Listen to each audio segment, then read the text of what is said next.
Do you want to be a successful trader? Then you need to have clear goals. What do you want to achieve through trading? Do you want to make a specific amount of money? Do you want to achieve consistent monthly gains? Or do you want to improve your trading skills? Your goals will shape your strategies and guide your decisions.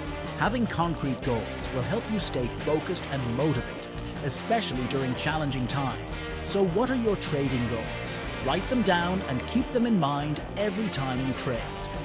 With clear goals, you'll be well on your way to becoming a successful trader. Outline a detailed strategy. Are you relying on impulse when making trading decisions? Then you need to have a trading strategy. A trading strategy is a plan that outlines how you will enter and exit trades, as well as the indicators or patterns you will rely on.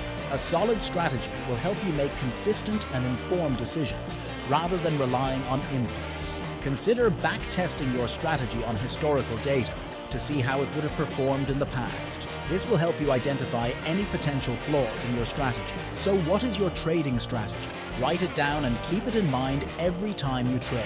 With a solid strategy, you'll be well on your way to becoming a successful trader. Incorporate risk management rules. How much money are you willing to lose on a single trade? You need to incorporate risk management rules into your trading plan. Risk management is a non-negotiable aspect of any trading plan. By determining how much of your trading capital you're willing to risk on each trade and setting a maximum limit for your overall exposure, you ensure that no single trade can devastate your account. Additionally, defining where you'll place stop-loss orders to limit potential losses will give you the opportunity to recover from losses. So what are your risk management rules? Write them down and keep them in mind every time you trade. With proper risk management, you'll be well on your way to becoming a successful trader.